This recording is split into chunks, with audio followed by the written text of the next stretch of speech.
रहा है। इतना ही नहीं, श्रमिक साथी अपना खुद का घर बना सके, इसके लिए हमने पुरानी परंपराओं में भी बदलाव किया है। हमने ऐसी व्यवस्था शुरू की कि वो मनरेगा के तहत अपने ही घर का निर्माण भी कर सके। साथियों, हमारी सरकार ने उन श्रमिक साथियों को भी उनकी भी चिंता की जिन्होंने किसी कारण से पढ़ाई बीच में छोड़ दी थी, क्योंकि गरीब का बच्चा 3-4 साल तक तो स्कूल जाता है, बाद में छोड़ देता है। ऐसे बच्चों को, ऐसे कामगारों को आय बढ़ाने में कौशल विकास मदद मिशन की भी मदद की। साथियों, इसके अलावा हमारी आंगनवाड़ी की बहनें हैं, आशा बहनें हैं, एएनएम बहनें हैं, आशा वर्कर है, हमारे डाकिये, कोई पूछता नहीं था डाकिये को। भाइयों बहनों, बरसों बाद इन सभी के वेतन को बढ़ाने का काम ये चौकीदार की सरकार ने किया है।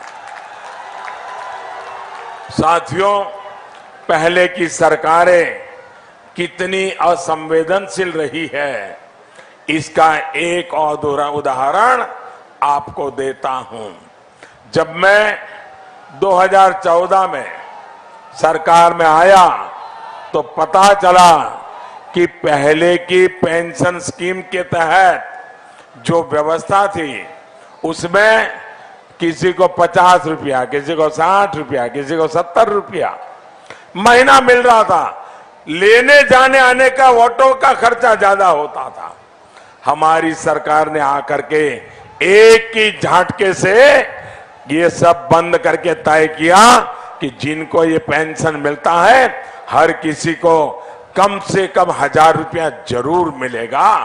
इसके कारण सरकार पर हजारों करोड़ का बोझ लग गया, लेकिन मैंने ये काम करके दिखाया। भाइयों और बहनों, हमारे देश की आत्मा हमारी संस्कृति में, हमारे दर्शन में, हमारी आस्था में, हमारे आध्यात्म में बसती है। हमारी इस समृद्ध सांस्कृतिक धरोहर को विदेशी मानसिकता और तुष्टीकरण का खेल खेलने वालों ने खतरे में डाल दिया था। साथियों, ये भाजपा और एनडीए की सरकार है जिसने भारत के इस मूल को न सिर्फ संरक्षित किया बल्कि पूरी दुनिया में प्रसारित किया। योग हमारी संस्कृति का हिस्सा सदियों से है, लेकिन पूरी दुनिया 21 जून को योग दिवस मनाए, ये काम ये चौकीदार ने किया है। कुंभ भी हजारों साल से होता आ रहा है, लेकिन जो दिव्यता और भव्यता इस बार प्रयागराज में दिखी वो अभूतपूर्व है। भाइयों और बहनों, अयोध्या में दीप तो हजारों वर्षों से जलते आए हैं, लेकिन अब जो दीपावली मनाई जाती है वो दुनिया भर में चर्चा का विषय बनती है, देश का गौरव बढ़ता है। जब कोरिया की फर्स्ट लेडी, वहां के राष्ट्रपति की पत्नी यहां अयोध्या में हुए कार्यक्रम में मुख्य अतिथि बनकर आती है तो उसकी चर्चा सारे विश्व में होती है। जब आसियान समिट के दौरान वहां से आए कलाकार अपने अपने देशों में प्रचलित रामायण के अंश प्रस्तुत करते हैं तो सबकी नजर उनके पर ठहर जाती है। जब 26 जनवरी पहली बार हुआ, जब 26 जनवरी में विजय पथ पर झांकियां निकलती है, पहली बार एशिया के देशों की रामायण की प्रेरणा ये झांकियां नजर आई, हर देशवासी का सीना चौड़ा हो गया।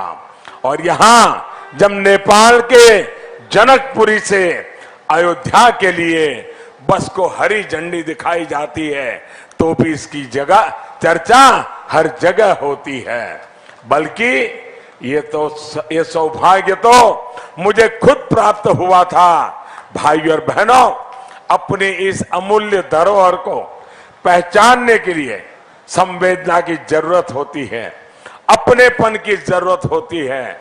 हमने इस धरोहर को सिर्फ आस्था तक सीमित नहीं रखा, बल्कि आर्थिक समृद्धि से जोड़ा, पर्यटन से जोड़ा है। साथियों, देश में अभी स्वदेश दर्शन नाम से एक बहुत व्यापक कार्यक्रम चल रहा है, जिसके अंतर्गत देश में रामायण सर्किट, कृष्ण सर्किट, बौद्ध सर्किट सहित 15 सर्किट पे काम चल रहा है। रामायण सर्किट के तहत अयोध्या से लेकर रामेश्वरम तक जहां जहां भी प्रभु राम के निशान है, उन सभी स्थानों को विकसित किया जा रहा है। लेकिन